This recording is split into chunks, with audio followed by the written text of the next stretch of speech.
Kita ke kabar lainnya, pemirsa. Kamar Dagang dan Industri Kadin Indonesia menggelar acara musyawarah nasional konsolidasi persatuan nasional di Hotel Ritz-Carlton, Jakarta. Munas Konsolidasi Persatuan Kamar Dagang Indonesia memiliki agenda tunggal, yakni pengukuhan kepengurusan Kadin. Munas Persatuan Kadin Indonesia mengukuhkan Anindya Novian Bakri sebagai Ketua Umum Kadin Indonesia periode 2024-2029. Presiden Prabowo Subianto dijadwalkan hadir dalam Munas Konsolidasi Persatuan Kadin Indonesia sore ini.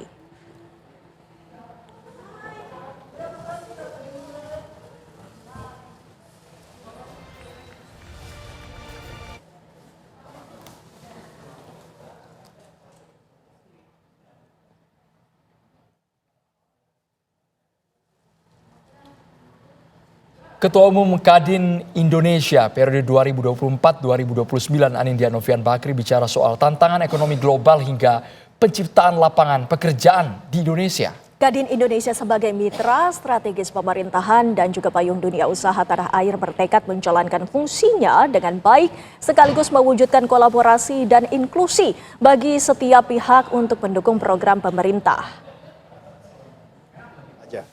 Tantangan begitu besar, tanpa panjang lebar kita ketahui ada perang dagang antara Amerika dan Cina. Perlambatan ekonomi di Cina pun sampai ke Eropa. Lalu tentu kita di Indonesia juga menghadapi tantangan yang besar. Tugas Kadin yang utama adalah bagaimana untuk menciptakan lapangan kerja. Tugas Kadin utama ialah menciptakan pengusaha. Nah, ini yang membuat bahwa gotong royong ini sangat diperlukan.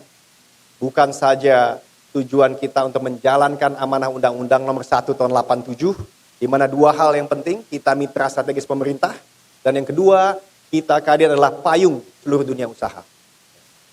Sehingga slogan-slogan yang sering Pak Arsyad kumandangkan, kolaborasi dan inklusif.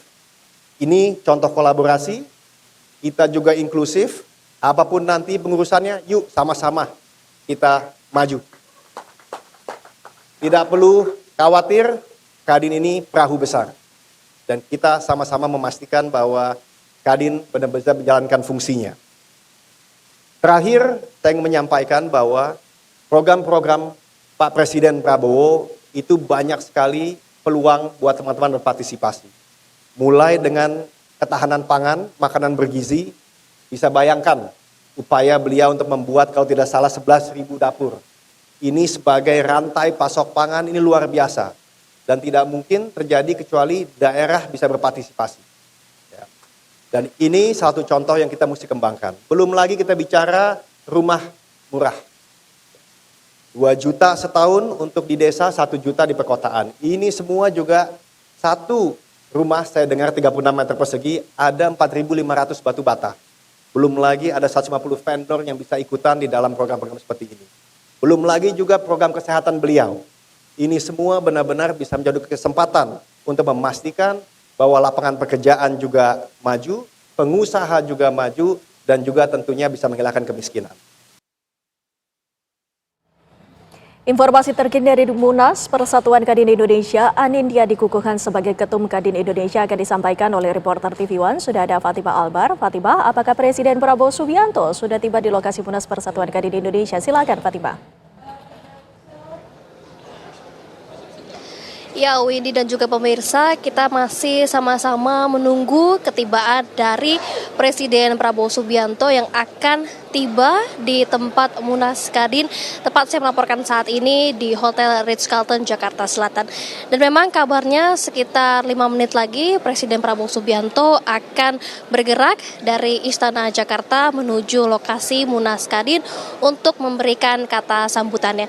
Namun memang jika saya lihat situasinya di sini seluruh Menteri Kabinet Merah Putih ini sudah hadir, sudah tiba, dan tadi saya lihat juga dress code-nya menggunakan batik, dan kami masih sama-sama menunggu ketibaan ketibaan dari Presiden Prabowo Subianto dan juga tentunya mendengarkan kata sambutannya. Namun Windy dan juga pemirsa, seperti kita ketahui bahwa hari ini Kamar Dagang dan Industri Indonesia atau Kadin Indonesia menggelar Munas atau Musyawarah Nasional tepatnya di tempat saya melaporkan saat ini di Ritz-Carlton Jakarta Selatan, dan memang tadi sudah dibuka oleh Ketua Dewan Kehormatan Kadin Indonesia sekaligus Menteri Investasi dan Hilirisasi yaitu Rosan Roslani, dan kemudian dilanjutkan dengan pengukuhan kepada Ketua Umum Kadin yaitu Anindya Novian Bakri untuk periode 2024 hingga 2029. Setelah prosesi pengukuhan tersebut, kemudian juga Ketum Kadin yaitu Anindya Novian Bakri memberikan kata sambutannya, di mana jika kita memberikan poin penting dari kata sambutan Ketum Kadin 2024 hingga 2029 ialah diantaranya bahwa Kadin merupakan memiliki peran penting dalam perekonomian Indonesia, di mana membuka lapangan pekerjaan. Kemudian ia juga menyampaikan bahwa terdapat pesan-pesan penting dari Presiden Prabowo Subianto, di mana nantinya Kadin juga akan menjadi mitra pemerintah dan juga akan memberikan masukan-masukan terkait program-program kerja dari pemerintahan Presiden Prabowo Subianto dan Gibran Rakabuming Raka. Tadi juga disampaikan mengenai adanya peluang lapangan pekerjaan dari program-program yang ada Presiden Prabowo Subianto. Sementara kami masih menunggu ketibaan dari Presiden Prabowo Subianto tiba di Munas Kadin. Sementara itu kembali ke studio. Fatimah Albar mengabarkan langsung dari Hotel Ritz-Carlton Jakarta. Terima kasih.